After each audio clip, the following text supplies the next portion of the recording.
Look at this radish. Look how big it's getting, isn't that great? Here's a couple more. Yeah. So what is it about dirt that allows these radishes to grow? If I take a look at dirt, it looks like there's lots of sand in it. Yeah, trying to zoom in. There's little particles of sand, which is that white kind of crystal. I think that might be quartz. Maybe. I think that's what sand is, mostly quartz, mostly silicon. And then the brown kind of stuff is some kind of mineral, fermented mineral conglomeration. I hypothesize that there is a solid component and a water-soluble component to this, which the quartz is probably the insoluble, and the water-soluble is probably that brown, blacky stuff. It looks like this is a clay. That black stuff looks like a form of clay, because it feels, as I squish it together, it acts as a kind of clay. So my hypothesis is that dirt is like this semi-solid. By semi-solid, I mean it's movable. It's not like a solid object like a chair. But it's this, solid thing, which granularly solid thing, which allows for water to penetrate through it, or allows for interactions with the sky, and it just continuously tries to gather the nutrients or gather the the energies around it, so to speak, and give it a place to grow. Give it a place to be, to allow to be. So things like plants, they put their roots in the earth, and they harvest from the water-soluble nutrients, that brown clayey stuff. Some of it becomes liquidy, and then the the roots connect with that, along with what's coming up from above, all the the mineral currents from below. So they come up above. Now in the body, it relates to the root chakra, which I believe for the man is the prostate, and for the woman is the womb. And this is called the yin, kind of the yin center. In the Chinese traditions. So the earth is like the yin center of the world. It allows for the growth of the rest of the body, because if your root is off, you don't grow too well. You have a weird kind of weird physical body. If you've seen a plant that didn't look like it grew too well, had bad roots, I guess. But anyway, let's take some dirt and experiment with it. Alright, so we're going to be doing 2 experiments. Now for the first experiment, really all we need is a container like this and some water. Maybe also a strainer. I'll see how things go. For number 2, we're going to need Paracelsus alcohol, which is alcohol. This is about 90%, but you can get away with, around 30 or whatever. This is potassium carbonate, and this is calcium oxide, which both alkalize and they form very alkaline solution. I'm also going to be using this to boil it down eventually with the hot plate, and somewhere to cook it. So anyway, let me show you the experiments. Alright, so we see already that I've got my flask with dirt in it. This is going to be the chemical extraction, and I'm going to add around, I reckon, about half a teaspoon of calcium oxide, half a teaspoon of potassium carbonate, and around maybe like 20% of the alcohol, then about 50% of this flask full of water. So I'm probably going to fill it to around 400 mils, maybe 160 of that is alcohol. So anyway, I'll quickly do that. There's the alkali. Now the alcohol. And finally the water. Now with this I will try to mix it up a little bit. Just I've also turned the hot plate on, and it's on about a 2.5 right now, which should be enough. I want to get this up to maybe a simmer or just below a simmer. I really just want to, it's like a dirt chemical tea. That's really what we're trying to do here. Anyway, I'll show you the next experiment as well. Already in the sink, I'm starting to see a separation. As you can see, the black brown stuff is all dissolving, and the sandy stuff, can't really see it on my finger, but the sandy stuff, which I think is some kind of quartz, is not dissolving. Now there are little pieces of leaves and I think little pieces of twigs that aren't also dissolving in there, but mostly that brown clay stuff is. Next step, I've got this saucepan full of some dirt. I've got a hot kettle and I'm just going to pour it over it here. It's probably enough. And now I'm going to set this to a simmer so that it can dissolve all that it can dissolve. Alright, so I'll give that maybe 10-20 minutes. Here, try to smell that. Sorry, you can't. We don't have electronic smell yet. I hope we do eventually. I'm really looking forward to that. But anyway, I can smell. This one smells like dirt, and the smell is a super subtle kind of a scent, like the super subtle oils in it, or super subtle parts that you're smelling. So this kind of the spiritual part is the smell of it. So that's an interesting thing. The third component, so we have one is like the earthly component, which is that sand, the sand. Number 2 is the oily component, which is the clay, and number 3 is the spiritual component, which is the smell of it. Now this one over here, I can't really smell anything, but it did smell a bit like the beach when I didn't have this fan running. So yeah, who knows? Right. Now for anyone interested in this is just a bunch of roots, which is not what we're looking at. But if you take a look at this, it's kind of like almost like a reddy kind of sand, which is really interesting. Maybe if I cleaned it more, it would turn, to a white kind of pure quartz substance. And there are some like little black bits which you really don't want to. They don't want to dissolve either. Probably could get them to dissolve if I, washed it a bunch. But yeah, really interesting. This kind of red stuff, and there's, who knows what little rocks. Basically, this is like the rock component, so to speak. So I'm going to see if I can dissolve any of this. Alright, so as you see, we have the water-soluble component and the non-water-soluble component. Now I'm going to boil this down and see what kind of like resinous, clayish kind of substance that I can get from it. And then I'll show you experiments with this. Alright, so you see we've got this little flask and I've got some of the sand in there. I'm going to try some acid. First going to use vinegar, then vinegar and hydrogen peroxide, then hydrochloric acid, see if anyone will dissolve it. Alright, so this is with the vinegar. Excuse the slightly dirty flask.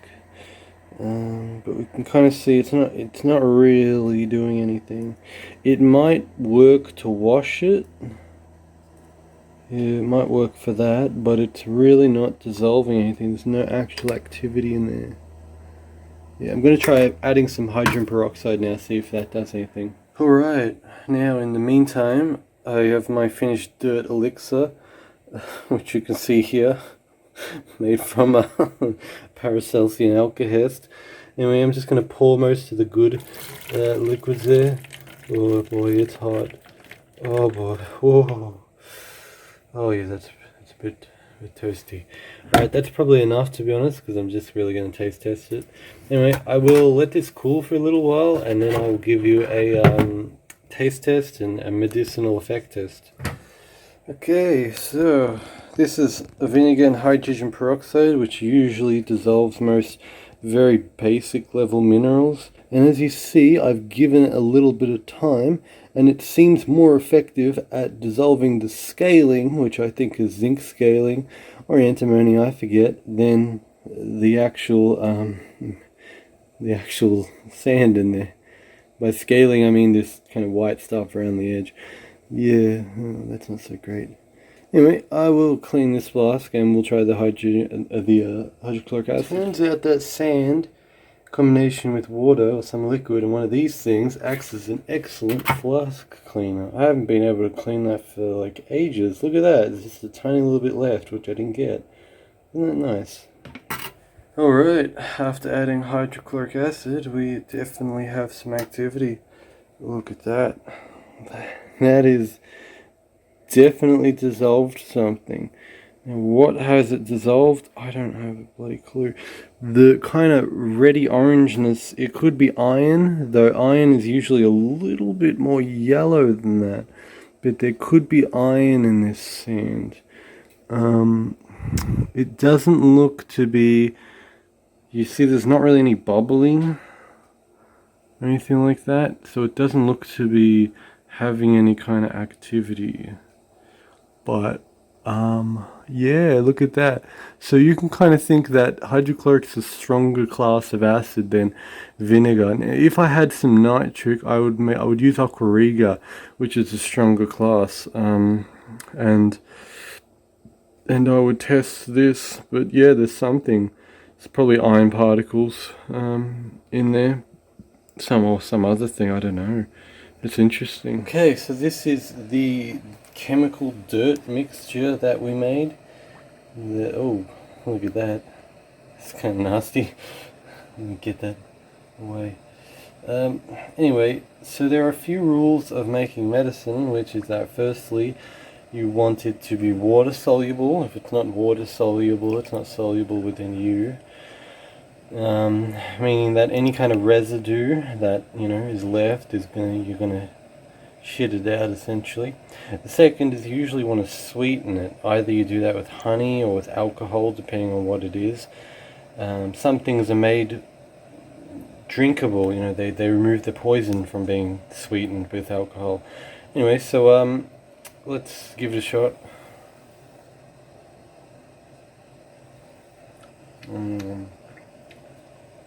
Yeah, it's sweet, slightly chemicalish from the chemicals I use. That's why I try not to use chemicals much. Tastes a little bit dirty. It's a little bit sandy. It needs to sit because anything that's hot still has particles floating around. But I just don't really have the time to stop it. I'll take a little more. It's got a very nice thickness to it though. I found that, I noticed that. It doesn't taste too bad because of the alcohol. So I can feel the effects. It's very relaxing. It seems to just take away stress. It could be the alcohol. Very grounding. Yes, I'm starting to feel much more like real, much more solid. I noticed when I was cooking it, because when you cook things, you get the effects of them. When you cook like medicinal stuff, you get the effects of that. So, pro tip. And I noticed my like butt and bowel and all that kind of area, like the lower torso area, so to speak, was all getting very energetically stimulated and kind of healed. So it does heal that. So if you have like lower back kind of problems or bowel issues, all those kinds of things. Oh, its whole body is very nice. Like my whole body feels very nice. Just very grounding energy. It's like literally, it's if you when you stand on the dirt or stand on the ground and you do that grounding. All the hippies are getting into grounding now. Cyclically, things, hippies get new hippies come into the spiritual community and cyclically they do things, but it's kind of like your whole body is just getting grounded. So it literally is a grounding elixir. You could definitely use it as a component to any kind of grounding elixir or grounding product, you know, put it in it. I could honestly, this would go well in a cream. I'd probably just use what I'm boiling now, this stuff, because that's water soluble, that's, you know, perfectly fine. The non-sandy part, which I'll show you once it's boiled down. You don't have to use the chemical part. I just used it to really hammer it in, to really, you know, because that's going to extract all of the stuff that is good for you, so to speak. Because we're using an animal alkali, which is calcium oxide, and I think it was calcium oxide, calcium carbonate, I don't know, you'll have to go back to the start, and potassium carbonate and alcohol. They're animal and herbal extractants. It's nothing like hydrochloric acid, which would pull, you know, the mineral components, which you'd have to then detoxify, so it's perfectly fine. But anyway, yeah, that's actually really nice. That's actually really good. What more can I say on it? One last thing is, if you are interested in, you know, you want to try this, one thing I made once was, I think it was dirt, acacia leaves, which are the ones that have the yellowish flowers, and I think it was milk and honey, and sugar, I believe, and I mixed those together and I made like a thick drink, and it was really good to experiment once before. So that's another interesting one. You can just use dirt and milk and sugar or honey if you want to, if you want to try it out. Yeah, it's not poisonous as long as you use the, you know, dirt that isn't like got excessive fertilizers or, you know, poisons or anything in it for, you know, anti-insecticides and such. But anyway, yeah, that's kind of cool. So we'll come back with the last experiment. So this one's really starting to thicken up. It's nearly done. What I'll do is I'll thicken it up to like a kind of oily get it down oily, and then I'll just put it out on a plate and it'll dry, and then we can, you know, experiment on it. You can see it's really starting to kind of, you know, thicken up now. When you start being able to like see the bottom when you stir it, yeah. But I want a little bit more to make sure that it can harden. Alright, look at this. This is still steaming, but this is the essence of dirt. So this is that brown kind of clay stuff. It basically is like a soupy clay, and if I leave it, it'll harden into, essentially, if you remember those herbal resin videos, this is the herbal resin but of dirt. So this is like dirt resin, or what we call the essence of dirt, so to speak. Refined product. So I actually will store this. I'll probably put it in the oven to like really, you know, get rid of all the moisture, and I'll store this, and I'll probably use it in some creams. I reckon that'll be alright, yeah, using that. So anyway, that is all for now.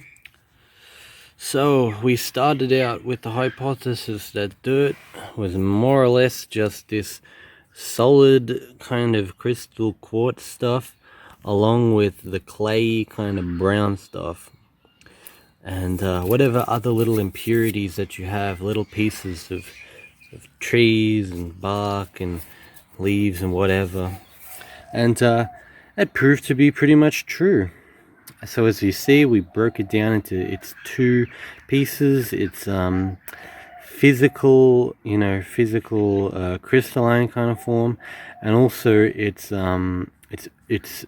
oily, which is like the middle. So we have like the earth here, then we have the oily there, and then up here we have the smell. Now you could actually make a dirt kind of like essential oil if you boiled lots of dirt in a distiller with water, and you took that water and you know, I think there would eventually be an essential oil if you boiled enough of it. Maybe you get a tiny little bit of essential oil, or the water itself would just smell like dirt. So you could make the higher level of dirt, like a dirt perfume if you want.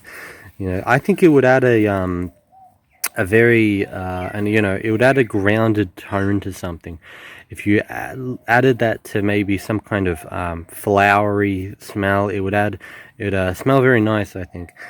Anyway, you could also break these three components down into more things, as you saw with the acid. We probably could have, if I had a stronger acid, I could have broken down the minerals and made some kind of mineral concoction, and and drunken that, and gained super earth powers. But anyway, that's about all. I hope you enjoyed that and you learned something more about the earth underneath you. So with that, that's all. And of course, check the links down below. If you want to email me, feel free. If you want to buy any of my books or my music albums, which I just released a new album, check it out for free. And if you want to have the physical copies, you can grab it at either Gumroad or Bandcamp. And if you want to donate, feel free down below. Other than that, have a nice day, and yeah, enjoy yourself.